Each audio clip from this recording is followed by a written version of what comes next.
So to start moving towards the value of work, Chris, you used the word abled specifically. What do you mean by abled? Well, John, abled is a less commonly used word. In fact, somewhat challenging because Word often tries to correct the spelling of it. But anyways, what abled means is having a full range of physical or mental abilities, not disabled. We often talk about the negative, disabled or impaired, and what people can't do rather than what they can do. The strongest use of abled is to define us capable of living successful, healthy, productive lives, whether or not we have our full range of abilities. So what you're saying is there's this focus on the negative, this disability rather than ability. Les, both you and Chris also often reference a biopsychosocial approach that addresses this. Talk about that a little bit. What does that mean? Well, modern Western medicine is really based largely on biomedical approach. So there's a disease, there's a particular treatment, you apply that treatment and it gets better. That's really led to, in Western medicine, a tremendous growth and in our knowledge around how to treat acute illnesses. Treating chronic illness, on the other hand, really requires us to understand a lot more about the person's environment, about what brought us to that place, about our personalities. And that's really the heart of the biopsychosocial approach, where we take a look at all aspects of the person, including spiritual, and how that influences our experiences. And just to demonstrate that for yourself, if you believe something's likely to make you better, it's likely to make you better. That's the biopsychosocial model in a nutshell. So it sounds like we'd all benefit if these approaches were biopsychosocial. Well, absolutely, I think so. And particularly when it comes to the idea of recovery and being productive, I think that a biopsychosocial approach is really the only best practice way to understand what's going on. So, Chris, in Living Abled and Healthy, you contrast what you call the challenged and empowered versus the needlessly disabled. And can you talk about this contrast? Sure, I'd be happy to, John. It's very interesting. If you look at the characteristics of those of us who are challenged and empowered, that is, we face health challenges, but we continue to thrive. If you take the characteristics of that group and then compare it to the group of people who are trapped in needless disability, you find that they're the direct opposites. So the challenged and empowered people tend to be cheerful, confident, strong coping skills, strong resiliency skills, deal with problems as challenges, not as barriers. They're optimistic. They're less likely to have been abused. And these are the characteristics of the people who really, that I find inspiring. And then we contrast that to the needlessly disabled, which have the direct opposites of that. And then we look at the way that our systems function. And unfortunately, often they encourage needless disability. And that's the tragedy.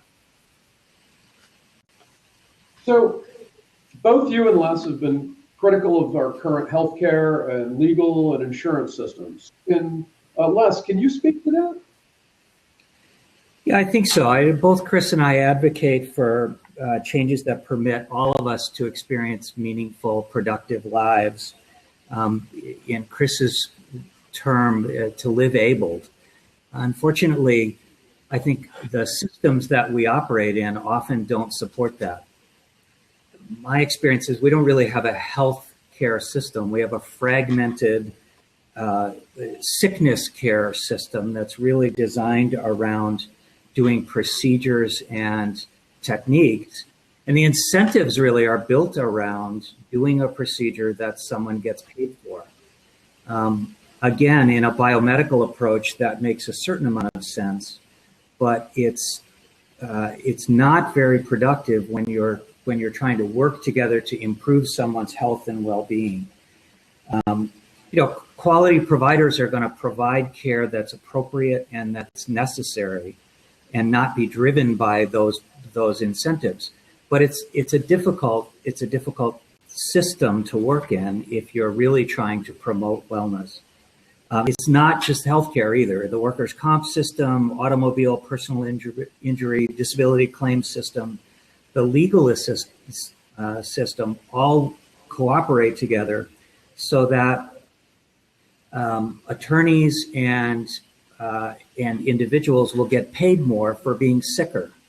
The incentives are backwards in a lot of ways in those systems, and we need to take a look at how to change the incentives so that we're really encouraging people to be more productive and to be better. Otherwise, what happens is that we start to believe that we're sicker than we are, and we start a downward spiral, and we're working against ourselves. So what you're saying is essentially it's an old management problem. Incentives drive behaviors, and we need some different incentives. Chris, in your book, you discuss 10 core principles for recovering from injury or illness. What are these core principles? John, I'd be happy to share these with you. These are also present on the website at www.livingable.com. So the 10 principles, the first one is take control of our lives and our health. The second is staying positive. Third, partnering with quality healthcare providers who are practicing evidence-based and data-driven medicine. What the science shows works. Fourth is approaching health problems from biopsychosocial perspective, as Les has already discussed today. Fifth is always weighing the risks and the benefits of testing and treatment. Sixth, focusing on a healthy body, mind, and spirit, again, consistent with the psychosocial perspective. The seventh is choosing smart lifestyles, including exercise, diet, health habits. Eighth would be weighing the risks and the benefits of involving lawyers, which will make us some flack with that one, but it's really, healthcare providers, other professionals, we always have to look at the benefits and the risks of this involvement. Ninth is cooperating with other healthcare providers and in a way that works and avoiding unnecessary conflict. And the 10th, and very important, and which we're going to discuss further today, is continuing with our jobs if at all possible. So it sounds like with these principles, you're advocating for both empowerment and engagement. So does this apply to both health and work? Absolutely. We all need to take control of our lives, including our health. When we have a health challenge, we need to identify the best resources. We need to take action. It's even more important than the choice of our providers is, our state of mind, that we have to understand that life is associated with challenges and we have to respond to them. And we have to be very careful that we're not exploited by others. And really key to this is our attitudes and our resiliency and being active, not being passive. So Les, your thoughts? Well, I agree with you, Chris. Studies have shown that resilience and coping skills are crucially important in terms of how we meet health challenges, including our ability to work. As a healthy lifestyle choice, as are healthy lifestyle choices, diet, exercise, avoiding things that are harmful, tobacco, and overuse of drugs and alcohol. We need to take control of our lives and our health. And when we have a health challenge, we need to identify the resources and take action. I think that getting guidance around making sure that we are facing a health challenge as a challenge and not as a sentence that means that we're going to become more dysfunctional than we need to be is really important. Challenges are opportunities for growth. And our attitudes about that is really what shapes our lives and creates meaning and ultimately our destiny. Being empowered, claiming our empowerment is really the thing that can make all the difference. So Chris, can you explain the concepts of victimization and medicalization that you mentioned and you discuss in Living Able? Sure, I'd be happy to, John. And This also may help us in understanding why some people become needlessly disabled and needlessly removed from work and all the healthy benefits of work. Victimization is an increasing problem we are seeing in the US and other Western societies. And do we blame others for our problems, or do we recognize our own responsibilities and our shortcomings and move on with our lives? There's a real proliferation of lawyers and lawsuits that have pushed American life to victimization and away from some earlier American ideals of personal responsibility, self-reliance, and work. Medicalization refers to the process by which our conditions and problems come to be defined and treated as medical conditions. Alcoholism, chemical hyperactivity, obesity, sexual dysfunction, sleep problems have now all been identified as medical problems to be treated by our doctors. And when our complaints are subject to medical study, diagnosis, and treatment, often they become more complex. And sometimes the treatments seem to be more driven by financial reasons than really what's good for us. So medicalization reflects, current societal views. It's our prevailing concepts of health and illness. It gets into issues of labeling, because if we can give a label, then it permits providers to charge to treat us, and provides drug companies, big pharma, new markets. And this often results in people identifying with the label, identifying that they're injured or ill, when it may be just a common experience of life, and often it may result in them being removed from work. So how do we avoid this? That's a big question. I wish I had the answer, but I think some of the part of the answer is we need to be wise in working with healthcare care providers and attorneys. Anyone working with us, any professionals working with us, they need to be our partners. They need to help us achieve our goals, not their goals. Ultimately, we're responsible for our health and our lives. We need to be very discerning in how we choose physicians and other therapists, how we define the working relationships.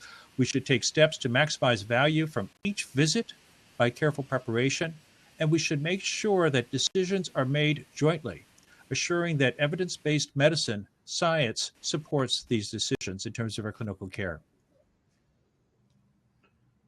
So we've now created, we've set a background of some of this background information. So let's focus in on the value of work from the human perspective, our topic for today. Les, you have extensive experience in disability management. What's the value of work besides a paycheck?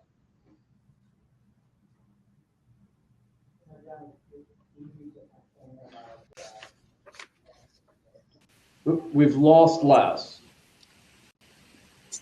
Have we lost Les? Rich. No. There we go. You're back. That's good. Am I back? That would be helpful. We don't want to lose you, Les. All right.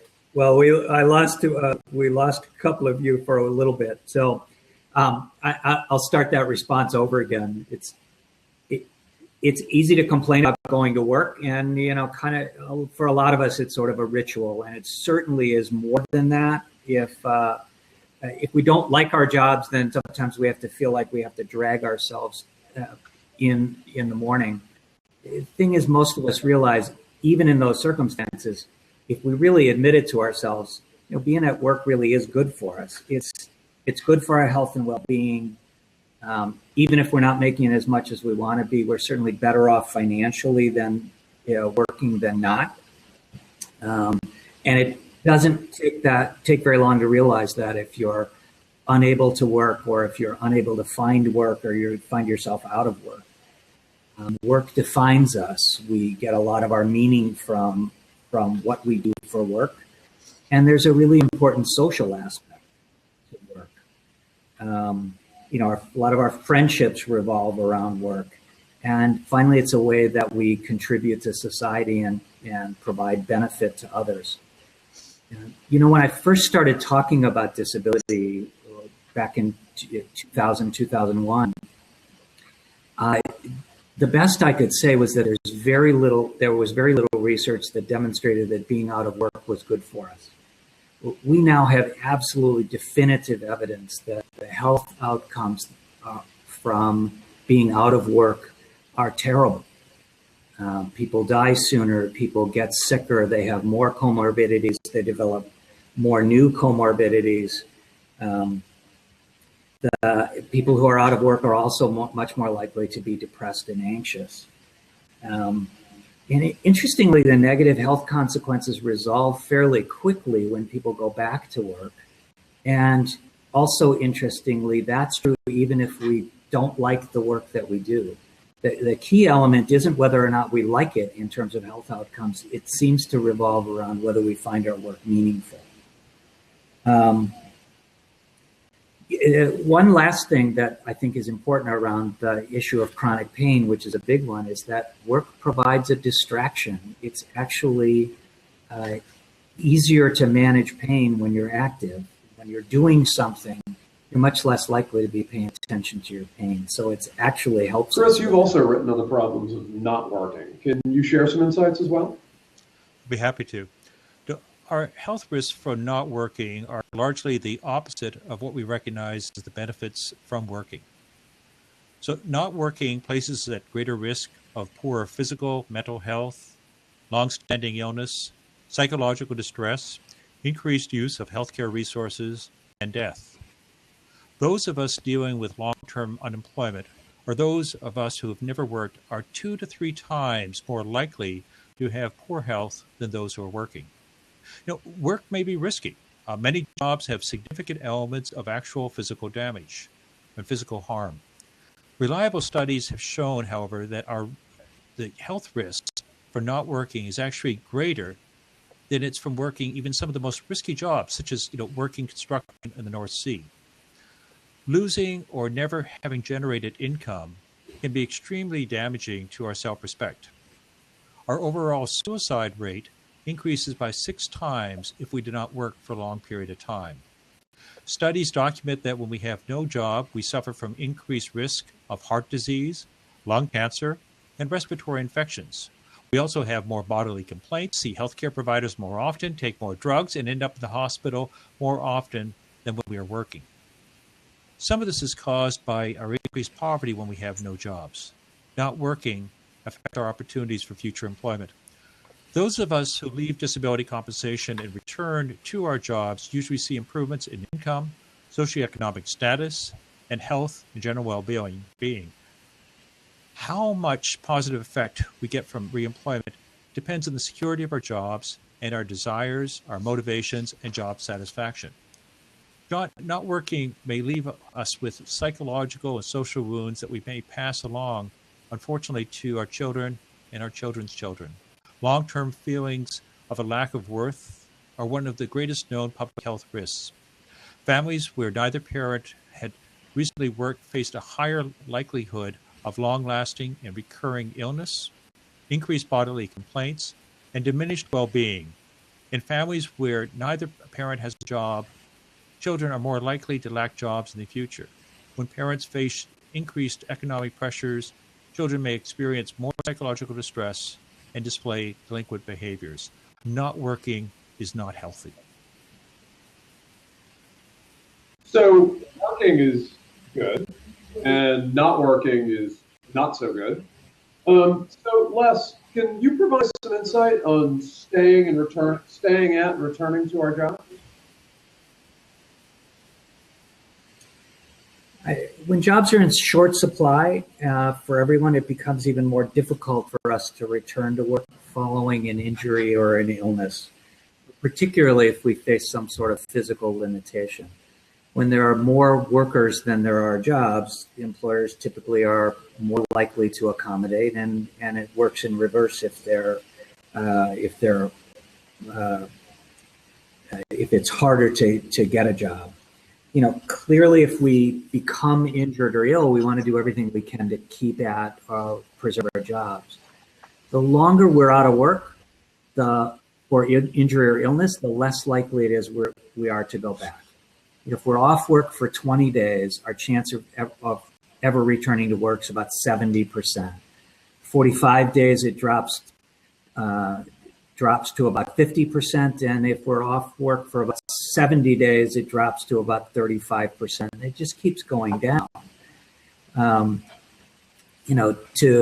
To reduce our risk of becoming disabled, we want to continue in our jobs, even if we might become injured or ill, as long as doing so doesn't actually cause harm or pose a threat to others. And that's actual harm. Or if we have to be out of work, we want to return as quickly as possible. Many of us who've been advised we can't work or have been given this advice because of muscle, tendon, bone, mental health conditions, rather than because of a catastrophic or life-threatening injury or illness. Lower back pain has been the leading cause for years of lost work days. And often just being out of work may cause or add to your health problems, as we've been talking about. Now, only a fraction of medically excused days off work are actually medically required in order for us to recover or to not become actually worse or create a threat to others. We can generally work and be productive as long as we have no specific medical condition that's actually stopping us from working. So we're talking here about medically discretionary absence that occurs when we or our employers don't make the extra effort we need to find a way to stay at work. And it's difficult sometimes for doctors to say no when we ask if we can stay away from work. Our treating doctors typically are loyal and they want to please and they want to keep their patients their patients happy. They're concerned about refusing to approve medical absence and then having us get re-injured. But a lot of doctors are not familiar with the scientific data on problems associated with being away from work. And we really need to educate ourselves and insist that our doctors understand the importance of functional ability and really paying attention to how much it matters to stay. Chris, can you talk a little bit about how we would assess, how we go about assessing the ability to work? Our ability to work is defined by three factors. One is risk. The second is capacity, and the third is tolerance. Now, risk refers to problems that we may likely encounter that may threaten our health while we perform a certain task if we have a medical condition. It needs to be judged scientifically on the specifics of the medical condition and the task we need to accomplish. So like a risk would be that we'd be, let's say with our spine, that we would injure our spine if we lift it up beyond a certain amount of weight. But we have to not just speculate about that, we need to have more of a scientific basis for it. Now, the second one, Les, is capacity. That's what we're able to do. Often we limit ourselves by believing we can do less than what we actually can. And sometimes we may overestimate our capabilities. So we have risk, capacity, and the third one is tolerance. This refers to our ability to cope with symptoms or sensations. Discomfort does not necessarily mean we can't do something. It only means we haven't experienced a sensation. And often tolerance limits what we can do. We can limit ourselves because we fear our symptoms will get worse with activity. The best evidence-based medicine tells us that increasing our activity often decreases our symptoms. A doctor simply asking if we can return to work does not effectively determine if we can work. Doctors need to medically determine our functional ability. They need to have a scientific basis for that. They need to understand our job requirements. They need to assess whether or not we meet those requirements. Then employers need to use that information to determine what we can do and what accommodations may be needed. If we're returning to work after an injury or illness and our jobs are physically demanding, we may reasonably expect our employers to initially minimize the more difficult aspects of our jobs. Employers may start us back perhaps with some limited time, some limited activities, and increase our responsibilities as we gain reconditioning. If injury or illness results in us being at risk at certain work activities or we lack the required capacity, our doctors and others should help us in receiving the compensation we deserve. This includes providing the information needed to qualify us for compensation on a timely basis. Life is difficult enough when we're injured or ill, but even more difficult if we can't work and we're not receiving the money we need. I'd like to share with our audience today two very useful books in dealing with these issues. Both of these books are published by the American Medical Association. The first is your book, Les. Your book, The AMA Guides to Navigating Disability Benefits, which provides physicians with insights and resources to assist their patients. My perspective, a required reading. And the other is the text by our colleagues, Jim Talmadge, Mark Melhorn, and Mark Hyman, entitled The AMA Guides to the Evaluation of Workability and Return to Work. From my perspective of dealing with these issues, we'd be so better off if all clinicians read these books and applied what's written in these books. Thank you, Chris. So, Les, what about employers?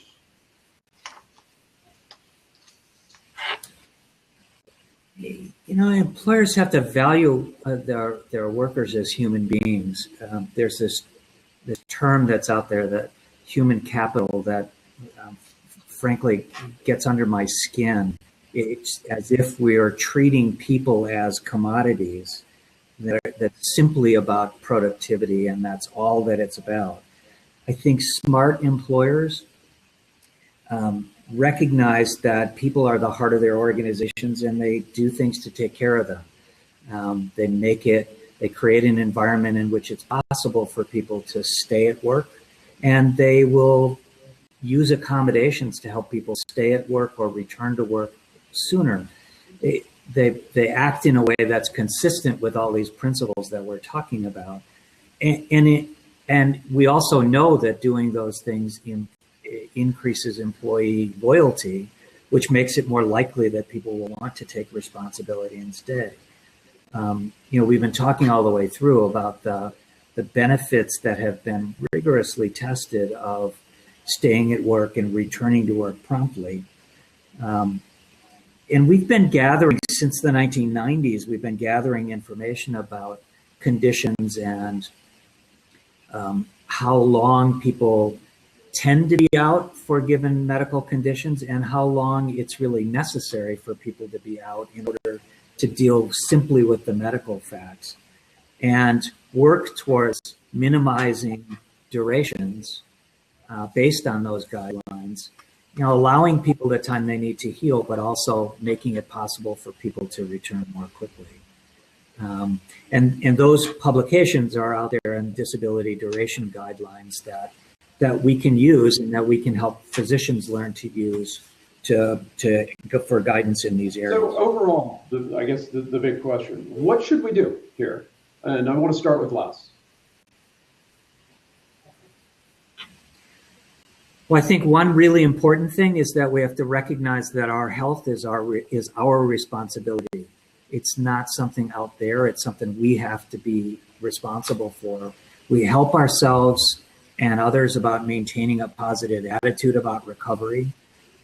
We work to recognize the value of our jobs and not accept automatically when someone tells us that we should stay out of work unless they have really good evidence for it. We recognize that it's good for us. We tell our doctors and our employers that we intend to continue working, and we ask for accommodations if we need them. Those are all ways in which we can be taking responsibility for our health, including those health benefits of work. One of the ways that I talk about this sometimes is to talk about work as a health behavior. We talk about exercise, we talk about diet. Work is actually something that we do that we can treat in that way if we're paying attention. We have some significant social problems to solve. They're not going to come from medicine. They're going to come from taking a broader approach that really allows us to focus on helping people do what they need to do in their lives, be responsible, and particularly around staying at work. And we need an accurate flow of information between insurers, employers, physicians, employees. We need to be working together. and have that information flow freely and have it be a joint venture, essentially. We need to be working together to reach those goals. John, we must avoid needlessly identifying ourselves or allowing others to needlessly identify us as injured, ill, or disabled. As long as casual acceptance of needless disability remains socially acceptable, more and more of us will be identified as disabled. We must change the health and disability systems and the combined business, governmental, insurance, legal, and medical complexes driving these systems. Certainly, we have some big tasks ahead of us. We start our journey by believing in ourselves and our purpose. We embrace whatever challenges we face. We take control of our lives. So both of you, I appreciate your insights into the value of work from the human perspective and the larger issue of living able. I understand both of you will be joining us at the Workers' Compensation Institute conference at Orlando this August. And I just want to thank you both for being here today. Well, thanks for inviting us to this blab. I look forward to more discussions into the conference. We'll be at the R3 Continuum booth, and we've asked Chris to join us for some book signings and more good conversation. Thanks, John. It's a real pleasure to work with others who have the same passion for facilitating change and providing resources for all of us so we can all experience joyful and productive lives. So I sincerely appreciate this and this opportunity, this lab. So we're now going to address some of the questions from the live chat. And the first one I'd like to take is a question: how can we help those who are more disenfranchised from the get-go, e.g. minorities, low income, low educational attainment, in particular to avoid needless disability, particularly avoid needless disability? Chris, why don't you open that one, please? Well, it's a major challenge. I think one of the things we've failed to do, John, is to effectively educate, empower, and engage people when they're facing injury or illness or the onset of disability. And I think particularly those groups are at the greatest risk, and that they're at the greatest risk of being used, unfortunately, by others for their own gain rather than what benefits those individuals. And I think as a industry, I see this in workers' compensation, personal injury, and disability areas. We intervene later with claims, and the insurers and the claims entities will pay a fair amount of money to deal with problems later on, but don't take steps from the very beginning to empower, engage, and to educate. Les, what are your thoughts on that? I think, when I said that we have significant cultural issues to manage, I think that this is part of it. We tend to, what's available to those groups that are disenfranchised, including, by the way, those who come to the workforce with a disability. Someone with a mobility impairment needs to be in a wheelchair, and it's difficult to get hired into work. We need to address those issues in such a way that people are able to get, the best person is able to get a job and not and make those opportunities more widely available. It's a bigger problem that needs to be addressed in the context of what we're talking about. Again, I think that I think it's possible to use the notion of return to work and improving productivity as simply a way of getting better profits. And that's not what we're talking about here. We're really talking about working together to make better health available to everyone. That's not a complete answer to that question, but it's a start. I think we recognize the issue is the first place that we started. Excellent response to both. Thank you. And we have another one from the floor. How do you ensure providers are trained in recognizing validity or malingering? Les, why don't you start with that one, since you've got this interesting look on your face?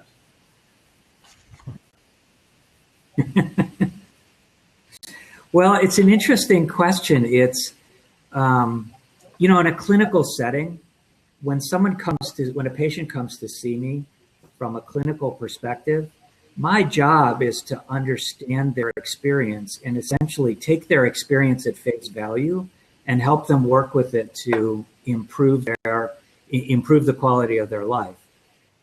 As soon as they bring in something that is a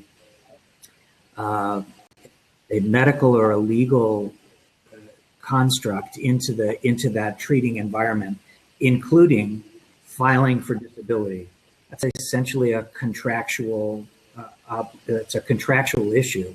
As soon as they bring that in, now we're not just talking about taking my patient's word for it.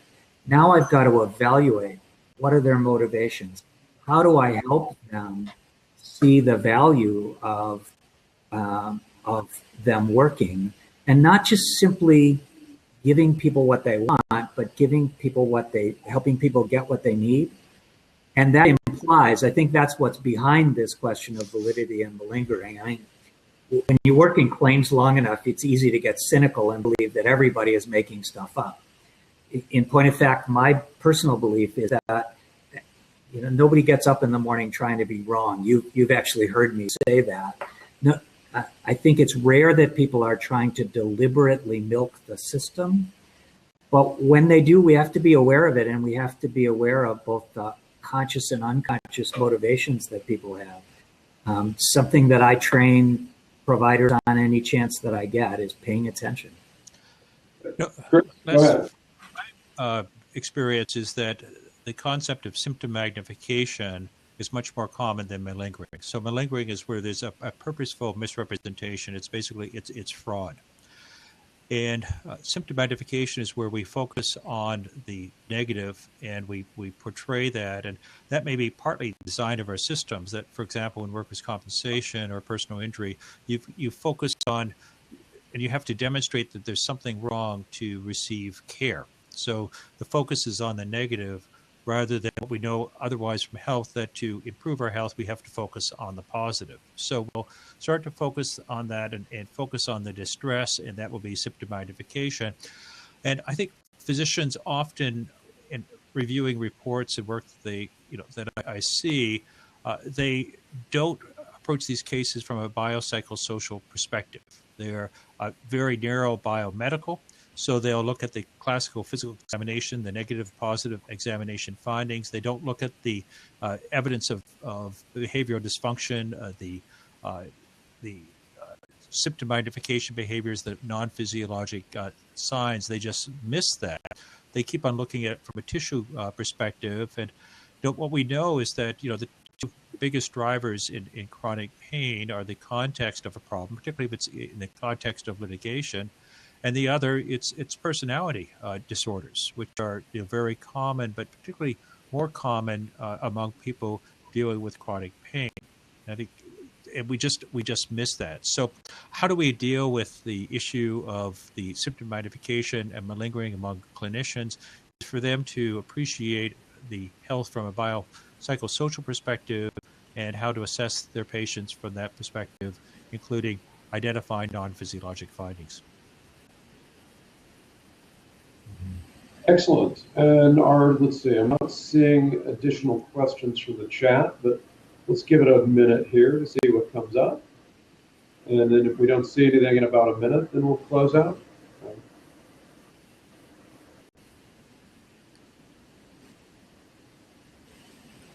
How do we build psychological capacity to be resilient? Les, I'm going to let you start with this one. Well, that just extended the conversation. And by the way, commentary on that, I know you can see it as a loaded question. So, yeah, exactly. There's actually a lot of work that's being done around how to build resilience. I think the thing to start with really is understanding just from an attitude perspective, that how we relate to events in our lives is more important than the events. And helping people to understand what they're experiencing. That, by the way, doesn't mean that we ignore social ills. That means, and help people adjust to things that are inherently unfair. What we do is help people understand their experience and make those determinations as they go along.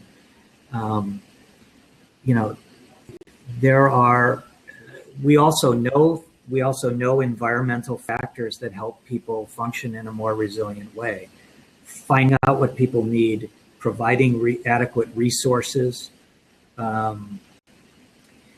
making sure that they have outlets that are appropriate at work to make connections with other workers. All of those things, building a community within the work site, all of those things increase resilience. I mean, it's a very big question about which books have been written, but those are a few quick ideas off the top of my head that I think are relevant. Les, I think it's also important to look at the styles of resiliency, that there are different ways that we reflect that and strengths. And I think over the 3 going on 4 decades of dealing with these issues, that if there was a key thing, I would say it is the issue of resiliency.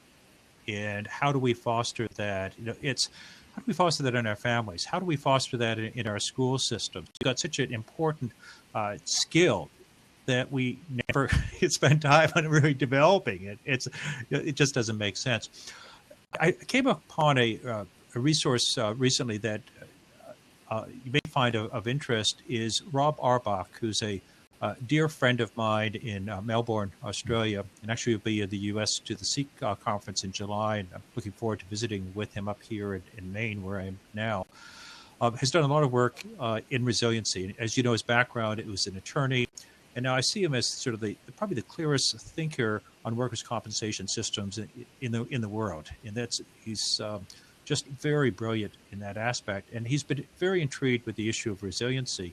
At his website at Uncommon Approach, so www.uncommonapproach.com, there is a tab for resiliency, and it's very interesting. This is someone whose background as an attorney has really gotten into the resiliency issues, and has developed a very nice tool that looks at resiliency styles. So that's something that's probably worthwhile to explore and see, what our own styles are, and then how do we strengthen these styles. Mm-hmm. Chris, just a quick add-on that I think that Rob's article, one of his articles that you're referencing has been really helpful to me. We've long studied resilience as a characteristic of people, and it is. Some people are more inherently and naturally resilient than others, and we can build those capacities. But it's also a behavior that we can teach people how to face difficulties in a way that is adaptive. And so it is both a characteristic and a behavior. And I think we forget the part of it that's a behavior that we can train. And it's a big part of psychotherapy. It's what I do. You're among the enlightened few. It's well, I don't know about that. Physicians and healthcare providers that we'll get out our pad and we'll write a prescription for, hopefully not for opioids or something else, but I've never seen a physician or heard of a physician actually saying, hey, let's talk about the issues of how you're facing this challenge in your life. And let's talk about resiliency and how are we going to really increase your resiliency skills. None of my MD colleagues, I don't see that happening. And I think it should happen. Your thoughts? Yeah. I think it needs to. And that is part of what we tried to do in the Navigating Disability Benefit Systems book, was to really write a book for the frontline practitioner who is faced with these kinds of issues constantly, and helping people without just getting pulled into a system they don't really understand. And Les, you've recently written on your own blog some material about resiliency as part of our disruptive event management, your experiences within our disruptive event management practice. Right. I've actually, and one of the pieces that I wrote, two of them have been about working in Orlando after the shootings. And I think the most striking thing to me was that resilience is really the natural response. People's natural inclination is not to succumb and give up, it's to get better.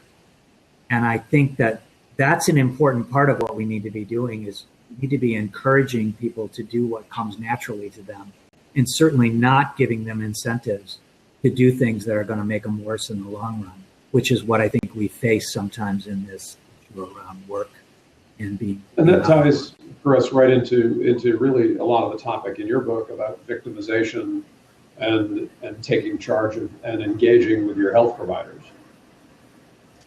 Absolutely.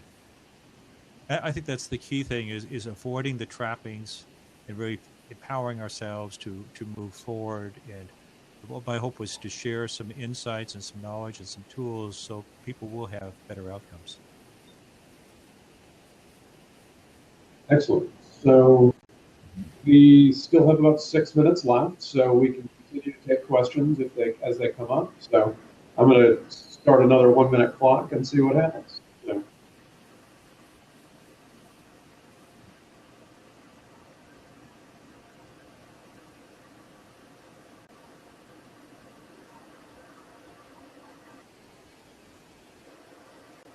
Well, it almost sounds like we're picking up radio feedback, doesn't it?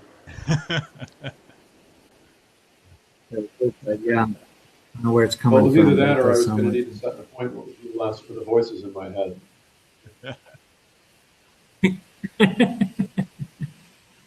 It's not coming from me because you can see I'm in the woods.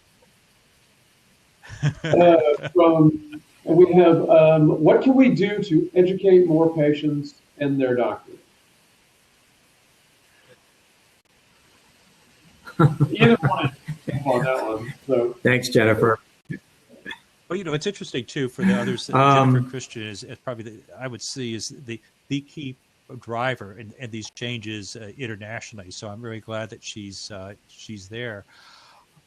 I think it's just getting the word out, getting awareness, and in every way that we can, in every setting that we can, to that change. What are the core issues and what type of change needs to occur?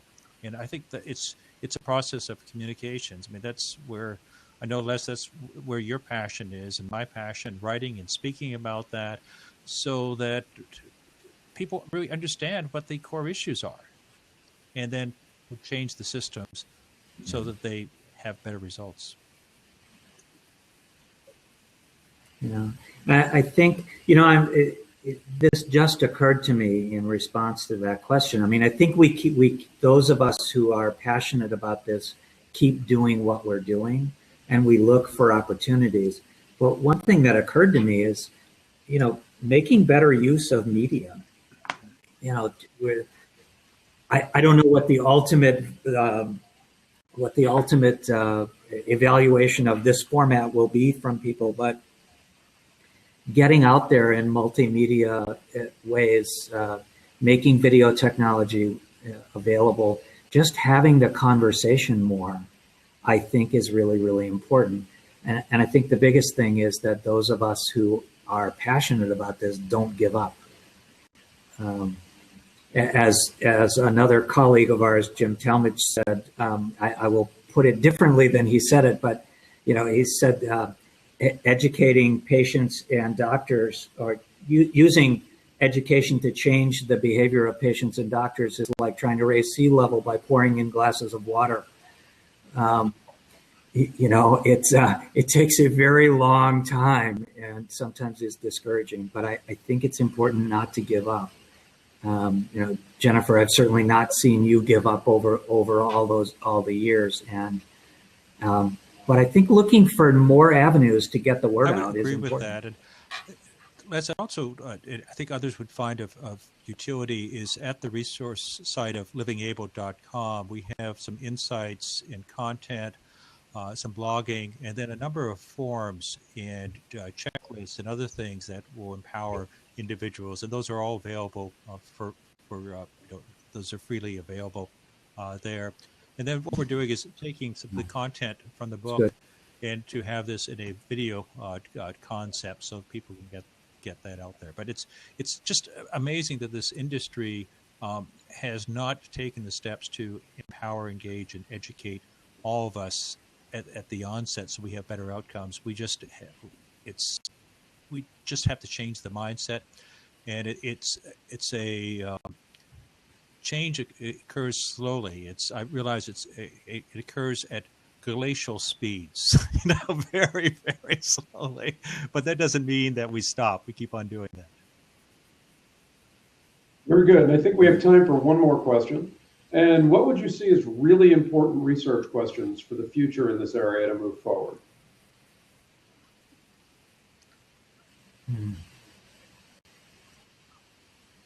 I think one that comes to mind is really the impact of, and Chris, what you just said brings this to mind, to really study the impact of providing education about self-responsibility for health and measuring the outcomes of that in comparison to, historical trends in workplace absence. It makes perfect sense to me. I completely agree with it. It absolutely seems true, but I think some research around that would be helpful because I think it would promote those ideas. I also think that there is more and more interest coming about, particularly in the work comp system. It's relatively recent. I think that there's kind of a sudden shift toward some real interest in addressing psychosocial barriers to return to work, not necessarily mental health conditions, but barriers to people returning. And I think outcome research around that is going to be really important in making interventions more broadly available in that space. That's a couple of ideas off the top. Those are excellent ideas. I support that. Very good. Let's do it.